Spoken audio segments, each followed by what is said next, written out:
जो हर गरीब कमजोर को कुपित करता रहा है। देश जातिवाद के खिलाफ मानवता की ओर संविधान के साथ बमुश्किल अभी 1-2 कदम ही चला। ये बिला उठे हैं। इनके विधान की संविधान ने नसबंदी कर दी है। ये तकलीफ में है। ये वही राज चाहते हैं। इन वेदों के साथ मनु का विधान जस्टिफाई करना चाहते हैं, जिसमें मुख से ब्राह्मण पैदा हुआ, भुजाओं से क्षत्रिय पैदा हुआ, पेट से वैश्य और पांव से शूद्र पैदा हुआ, जिसमें समस्त भारतीय नारी शूद्र घोषित की गई। ये सब वैसा ही चाहते हैं। लेकिन इन अकल के अंधों ने कभी सोचा नहीं था कि मुख से थोड़ा ऊपर मस्तिष्क भी होता है, बुद्धि भी होती है, जिससे बुद्ध पैदा होते हैं, ज्योतिबा फुले पैदा होते हैं, पेरियार पैदा होते हैं, अंबेडकर पैदा होते हैं और जोशीले भगत सिंह पैदा होते हैं, जो इनके ईश्वर और उनके भेजे ग्रंथों की बखियां उधेड़ कर रख देते हैं। उसी बुद्धि से तरकशील जन्म लेते हैं, जो उस ईश्वर और उसके योजना आयोग के सदस्यों की हालत खराब करके रख देते हैं। भारत अब तरकशील भारत बन रहा है, जिसमें इनकी हैसियत भी वही होगी जो एक आम भारतीय की होगी। समता, समानता, बंधुता, भाईचारा इन्हें हमेशा के लिए सत्ता विहीन कर देगा। यही वो मूल कारण है जो इन्हें सोने नहीं देता, बेचैन कर रहा है। इसलिए ही ये वो हर पैंतरा अपनाते हैं, जिससे लोग इनके ग्रंथों से चिपके रहे, इन मुफ्तखोरों के लिए पैसा और प्रतिष्ठा जुटाते रहे। इनके पीछे लगा युवा वर्ग, मैं उसके लिए थोड़ी संवेदना रखता, क्योंकि ये वो भारतीय हैं जो वेदों पुराणों के अलावा भारत की भी चिंता करता है। किसी भी आर्य समाजी धर्मावलंबी को नीचा दिखाना मेरा मकसद नहीं। मेरा मकसद सिर्फ इतना है, कौन ज्यादा ताकतवर है, कौन विकट परिस्थिति में टिका रह सकता है। सर्वाइवल ऑफ फिटेस्ट प्रकृति का नियम है जो सभी पर लागू होता है, चाहे वो कोई जीव हो या इंसान या इंसानों का समूह, देश। इस नियम के हिसाब से जो सख्त जान है, जो ताकतवर है, जो टक्कर दे सकता है, वही टिकेगा। पूरे विश्व में विनाशकारी हथियारों की होड़ लगी है और इस रेस में ना चाहते हुए भी हमें दौड़ना होगा, क्योंकि हम एक देश है, और ऐसा देश जिस पर दुश्मनों की गंदी निगाह हर समय रहती है। और जिन लोगों के पीछे आप लोग लगे हैं, ये वही हैं जो वैदिक मंत्रों से दुश्मन को गिरा डालने के दावे करते हैं, जिसे ये सुनहरी वैदिक काल कहकर सपने दिखाते हैं। ये वेद ही हैं जिनकी वजह से हमारा देश बार बार गुलाम हुआ, बार बार लूटा है।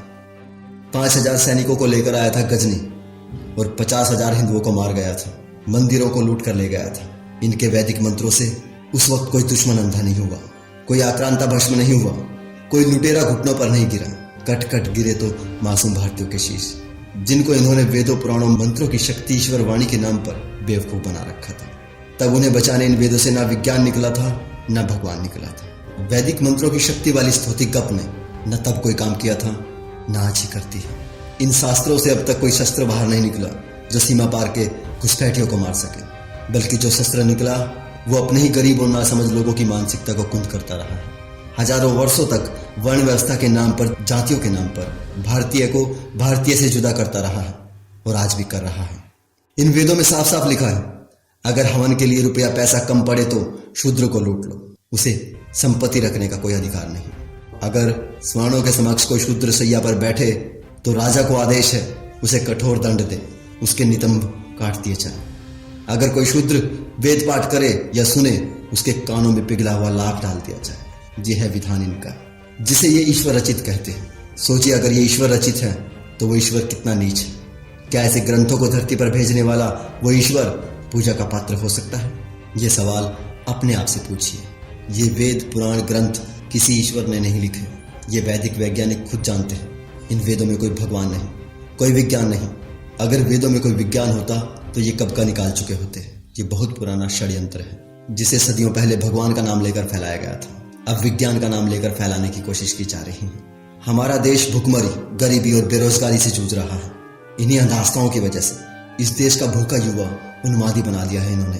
जिसे भारत का मुस्तकबिल होना चाहिए था, उसे ये खोखले गर्व के घोड़े पर बैठाकर धर्म का झंडा थमाकर किस काल में ले जाना चाहते हैं, पूछिए इनसे। विदेशी अपने आविष्कार कर रहे हैं, नई नई तकनीक ईजाद कर रहे हैं, हमें महंगे दामों पर बेच रहे हैं। हम सिर्फ बाजार बने हुए हैं, सिर्फ इन्हीं मूर्ताओं की वजह से। ये धर्म के धंधेबाज, इनके पास कई तरह की अफीम है। आस्था की अफीम, श्रद्धा की अफीम, गर्व की अफीम, देशभक्ति की अफीम, स्वदेशी की अफीम। ये तरह तरह की अफीम चटाकर आप लोगों को अपने पीछे लगाए रखना चाहते हैं। मेरा आपसे निवेदन है, सभी पूर्वाग्रहों को त्याग कर एक बार अपनी बुद्धि का इस्तेमाल करें। सोचिए, आज तक इन धर्म के धंधेबाजों ने इस देश को क्या दिया है? शोषण, गुलामी, भुखमरी, आक्रांताओं के हमले के सिवा। ये वहीं ले जाना चाहते हैं। ये बस किसी भी तरह अपनी सत्ता चाहते हैं। समय है दोस्तों, संभल जाइए। मानवता और वैज्ञानिक चिंतन के साथ देश को आगे बढ़ाइए। ये सभी धर्म कभी इंसान की जरूरत थे, परिवर्तन के लिए थे। आज ये दकियानुसी है। वो परिवर्तन हजारों साल पहले हो चुके हैं। आज फिर एक नए परिवर्तन की जरूरत है। आज ये सभी धर्म विकास में सबसे बड़ी बाधा है। इनके षड्यंत्रों को समझिए दोस्तों। आज के लिए इतना ही दोस्तों। अगर वीडियो अच्छा लगा है तो इसे ज़्यादा से ज़्यादा लोगों तक पहुंचा दीजिए और हमारे इस चैनल को सब्सक्राइब कर लीजिए। आखंड और अंधविश्वास मिटाने में हमारी मदद कीजिए। जल्दी ही मिलते हैं अगले वीडियो में। धन्यवाद।